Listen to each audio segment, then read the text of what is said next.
Assalamualaikum warahmatullahi wabarakatuh. Salam bahasa Indonesia, salam literasi. Teman-teman, saya doakan semoga senantiasa sehat walafiat dan panjang umur. Perkenalkan, nama saya Ahmad Sultoni, mahasiswa program Doktoral Pendidikan Bahasa Indonesia Universitas 11 Maret, Surakarta. Di video ini, saya akan berkolaborasi dengan salah satu guru saya yang sangat inspiratif. Beliau adalah pegiat literasi yang tiada henti-hentinya mengajak para anak muda, para generasi muda Indonesia untuk mencintai, membaca, dan menulis.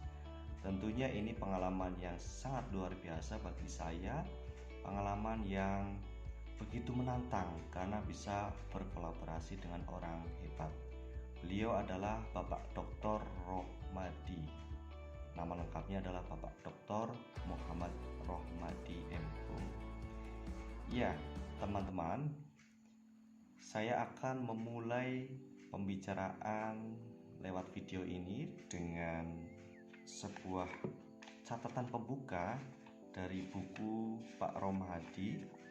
Ini bukunya yang saya peroleh ketika di jenjang S2. Kebetulan saya diajar oleh beliau dan kenal baik dengan beliau.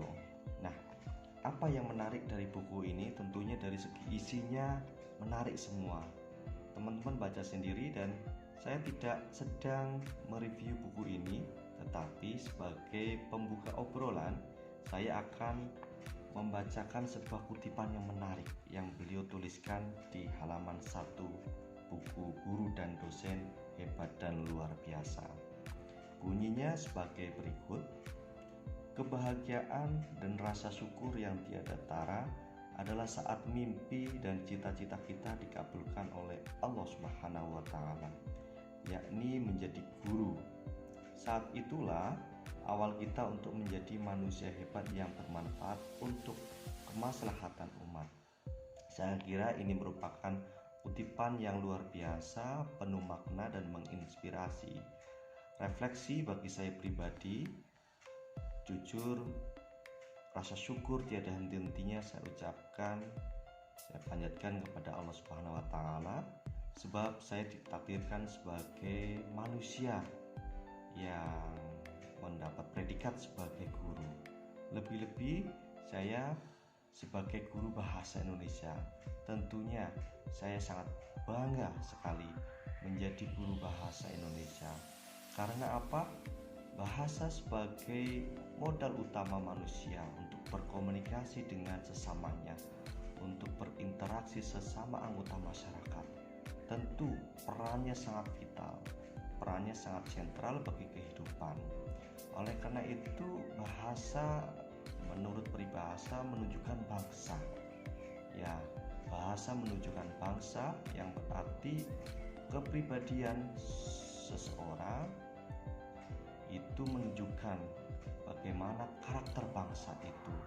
Tentunya karakter yang kita kehendaki dari sebuah bangsa besar bernama Indonesia adalah karakter yang baik, yang di mata dunia akan dikenal bahwa kita orang yang sopan, orang yang ramah, orang yang menunjukkan solidaritas sebagai manusia yang memiliki harkat dan martabat, baik di mata manusia lain maupun di mata Tuhan Yang Maha Esa.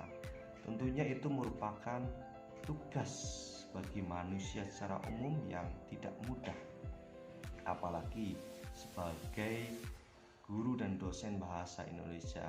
Itu merupakan tugas yang amat berat. Bagaimana seorang guru itu akan diteladani, akan sebagai contoh bagi anak didiknya. Tentu ini tugas yang sekali lagi begitu berat ya bagi seorang guru dan dosen bahasa Indonesia. Tetapi itu merupakan tantangan yang harus dipecahkan memang. Di era yang serba teknologi ini bukan tidak mudah untuk melahirkan generasi yang lebih bermartabat, generasi yang lebih berakhlak, apalagi sekarang eranya era media sosial.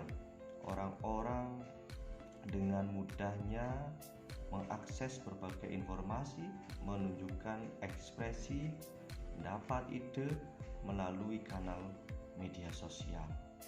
Nah, seringkali juga kita tidak mengindahkan, seolah-olah ketika kita berkomunikasi, berinteraksi menggunakan ruang maya yang kita sebut sebagai media sosial, kita merasa bahwa itu merupakan alam yang bebas buat mengekspresikan, sehingga kadang kita lupa bahwa realitas yang ada di media sosial juga bisa diperhatikan oleh khalayak umum.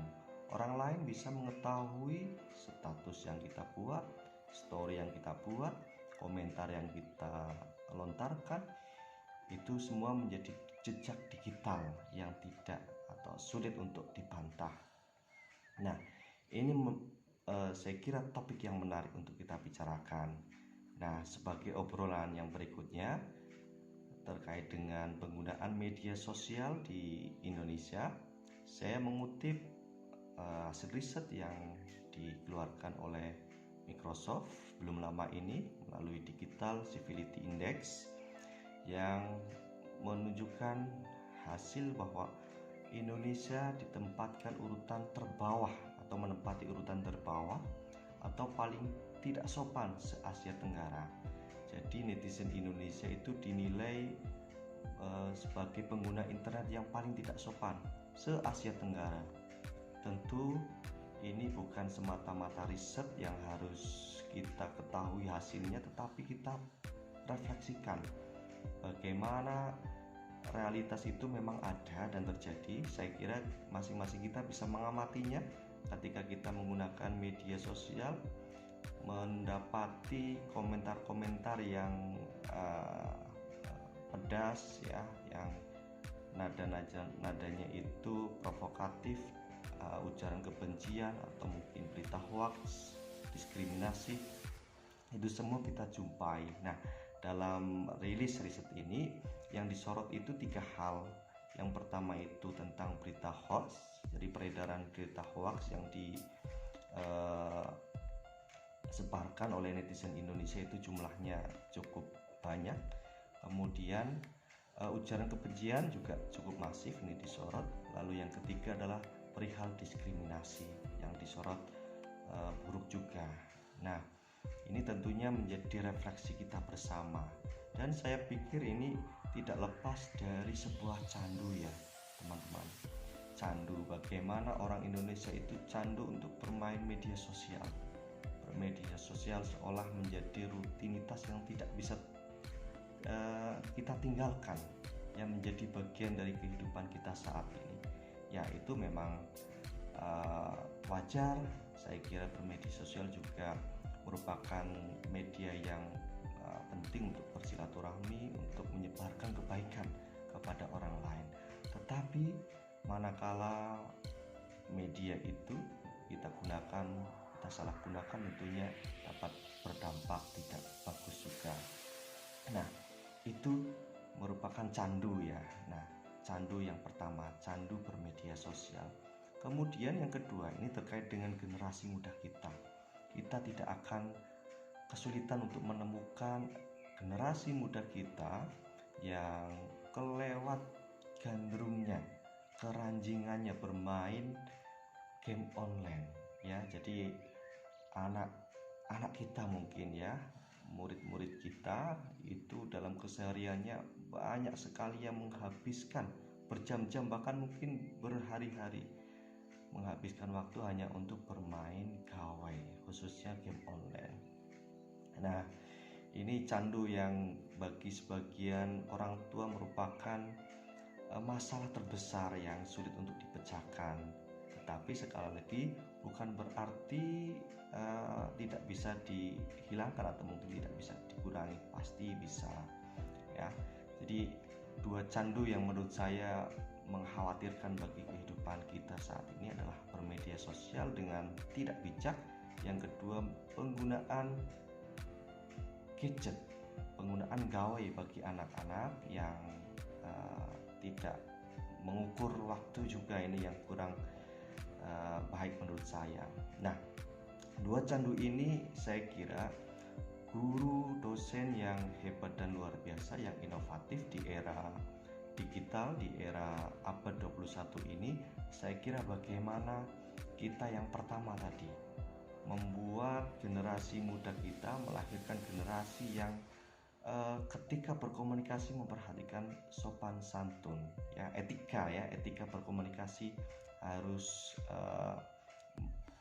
mereka punya bekal tentang itu. Nah, mungkin bagi sebagian pengguna media sosial, khususnya anak-anak muda, itu mungkin belum tahu bagaimana etika berkomunikasi, bagaimana etika saat menggunakan media sosial. Saya kira ini anak-anak muda kita juga perlu kita bekali, ya, bagaimana literasi medianya, literasi untuk media sosial. Saya kira sangat penting, ya, untuk mengobati, ya, candu yang pertama tadi.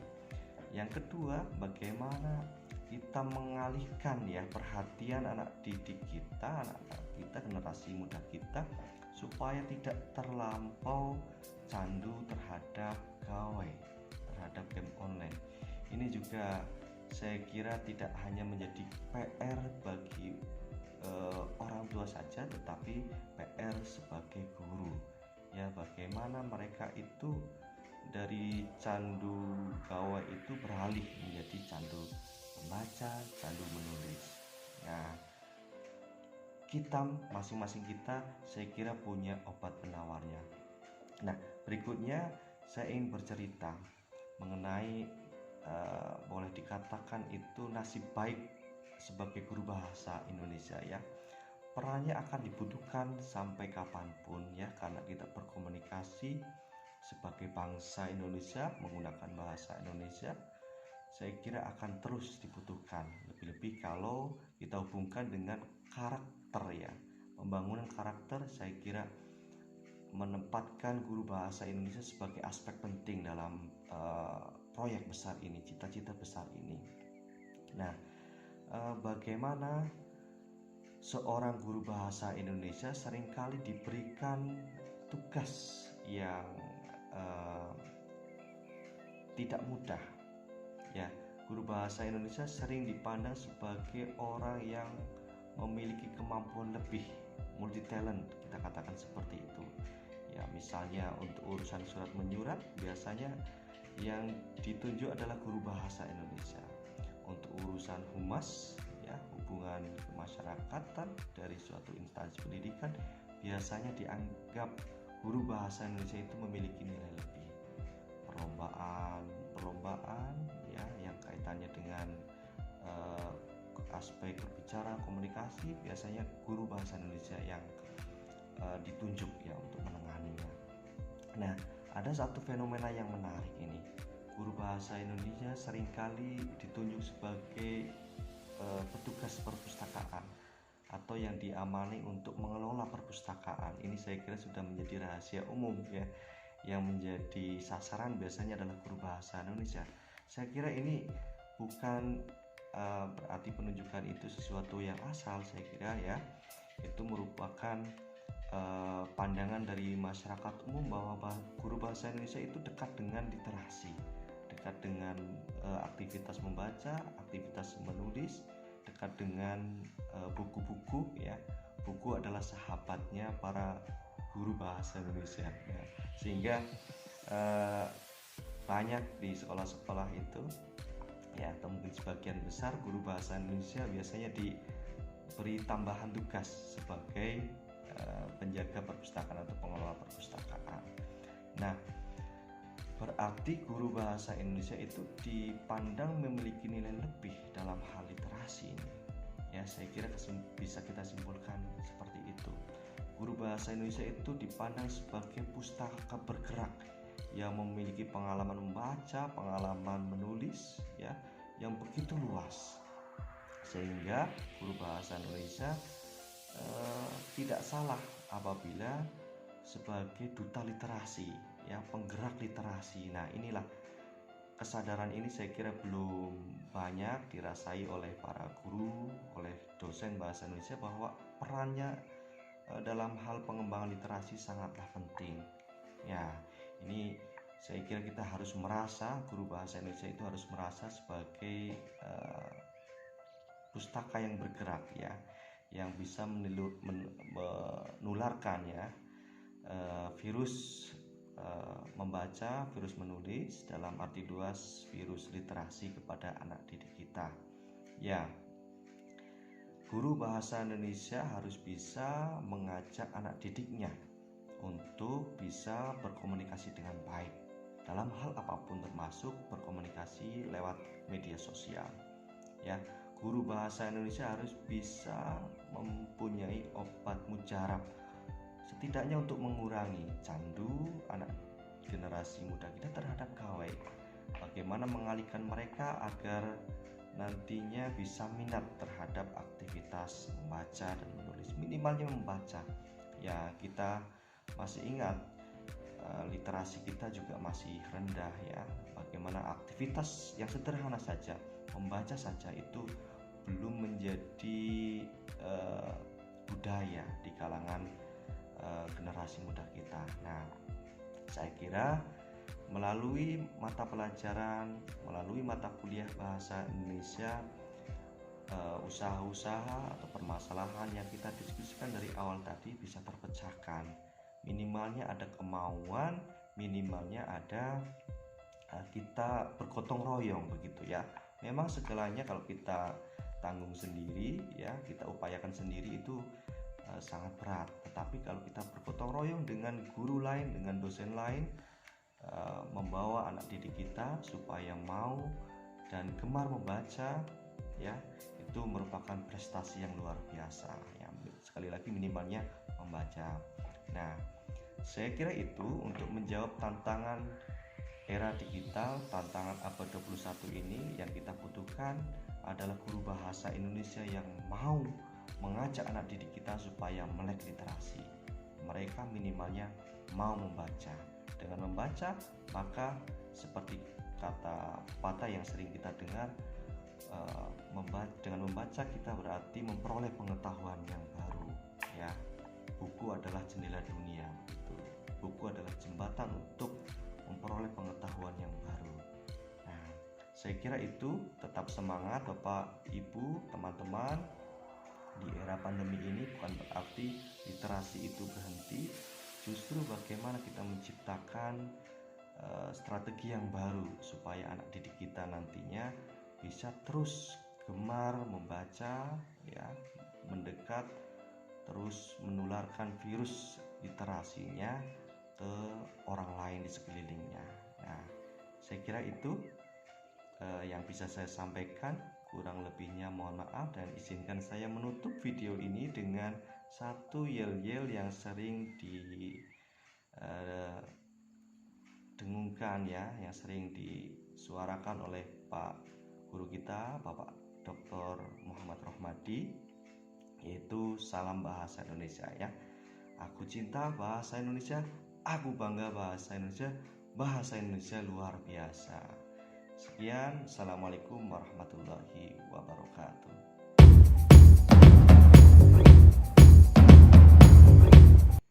Tentang upaya pembentukan karakter siswa ya. Jadi memang masing-masing sekolah kan punya strategi masing-masing bagaimana pembentukan karakter itu dibangun. Tapi memang kata kunci utama untuk bisa membentuk karakter itu keteladanan. Nah, kalau sikap yang tadi ceritakan Mas Eko tadi, kondisi di sekolahnya seperti itu, saya bisa memang punya gambaran dan kondisi itu, dan di Jogja saya paham itu. Nah, tetapi proses itu tentu masing-masing sekolah kan punya platform ya, punya karakteristik yang memang ditentukan oleh yayasan dan punya style yang berbeda-beda. Nah, tetapi itu juga menjadi salah satu bagian penting bagaimana kita bisa memetakan bagaimana orientasi sikap yang akan dibangun. Jadi kalau kita masih ingat dulu zaman kecil waktu kita TPA itu kan ciri anak soleh yang pertama beriman pada Allah, yang kedua selalu bersikap santun, ya, sopan dan santun dalam bertindak laku, bersopan santun dalam berucap, lalu rajin belajar, nah rajin beribadah. Ini kan menjadi bagian yang termaktub dalam benak pikiran kita. Kalau kita masih ingat, mungkin Mas Eko atau yang pernah tinggal di daerah, kalau Pak Romadi kan memang orang kampung, jadi kelihatan wajahnya kan kelihatan kan. Jadi posisi itu kan nampak. Jadi kalau saya di kampung dulu itu kan, mohon maaf, saat kita menyerahkan minuman atau snack saat kita ada hajatan, itu kan mesti laku dodok gitu ya. Jadi kalau itu lesehan, itu kita laku dodok, lalu yang paling sepuh dulu, yang paling tua dulu, itu yang diberikan. Meskipun yang paling tua itu mohon maaf, itu dia status ekonominya, profesinya itu ya petani, tetapi itu yang utama kita suguhkan minuman dan snacknya terlebih dahulu. Lalu kita mempersilahkan tangannya sambil begini, monggo mbah katuran diunjuk, monggo diminum. Nah itu bahasa Indonesianya begitu. Tapi lalu kita mundur diri dengan tangan tetap gini, mundur diri pelan-pelan, tetap laku dodok sampai agak keluar dari paseban itu baru kita berani berdiri. Itu pun kita masih mundur menghadap ke yang bersangkutan. Nah ini contoh itu. Tapi ketika saya sekarang tinggal kan di daerah agak kota lah, dibandingkan dengan saya wong kampung dulu kan sekarang berbeda. Ketika saya sederhana meminta anak-anak untuk yang menyuguhkan pas pengajian atau apa itu. Nah sekarang kan berbeda lagi. Kalau etikanya sekarang, kalau memberikan minuman itu sibah-sibah duduk paling ujung. Nah minumannya diletakkan, mbah geser mbah. Ayo mbah geser, mbah cepet digeser toh mbah, kok malah diseleh kewae. Jadi mbah cepet digeser kok dibiarkan saja. Nah, ini kan perubahan yang sangat luar biasa Mas Eko. Nah itu lingkungan akan sangat berpengaruh. Maka ketika tadi saya cerita bahwa lingkungan itu sebagai media laboratorium untuk menguji keilmuan kita, menguji untuk media implementasi keilmuan baik anak TK, SD, SMP, SMA itu menjadi penting. Kenapa ada 3 ranah pembelajaran? Ranah keluarga, ranah masyarakat, dan ranah sosial. Kemudian yang paling pokok kan ada di ranah sekolah. Nah, jadi ranah keluarga dan ranah sekolah ini penting untuk saling berkoordinasi. Nah saat ini di era pandemi Mas Eko, ini kan orang tua diuji betul bagaimana menjadi guru. Nah karena sekarang guru kan menjadi tugas limpahan dari guru yang sesungguhnya di sekolah ke orang tua. Dan guru sejati itu ya orang tua itu. Sejak lahir pertama kan beliau-beliau yang jadi guru. Nah inovasi-inovasi yang dilakukan oleh guru-guru orang tua ini kan sudah luar biasa. Kalau teman-teman lihat, ini siapa yang sudah punya putra ya? Mbak Eni sudah punya putra? Sudah. Nah, kalau Mbak Eni sudah punya putra kan gini, Mbak Eni putranya anget. Pertama kan Mbak Eni lakukan dikompres. Nah, lalu dikompres pakai air yang diletakkan di jidatnya, atau mungkin taruh di tempat yang memang agak panas gimana. Setelah itu nggak berefek, lalu Mbak Eni kan berusaha mencari solusi yang lain. Coba dicarikan obat ke apotek. Ke apotek juga masih panas terus. Lalu dilakukan upaya ke dokter. Dokter biasa masih belum, akhirnya ke dokter ahli. Dokter ahli belum, akhirnya masih panas. Kok panasnya tambah? Baru ke rumah sakit. Nah, ini kalau kita lihat, Mbak Eni itu sebagai guru kan sudah melakukan kegiatan tindakan yang luar biasa. Nah itu kalau dalam pembelajaran kan sudah menjadi beberapa siklus. Wah, jadi yang dilakukan dengan siklus-siklus, lalu pengobatan dilakukan bertahap. Nah ini tahapan-tahapan inilah guru dosen itu semua sudah melakukan, bahwa teknik-teknik yang dilakukan untuk terus berinovasi itu dilakukan.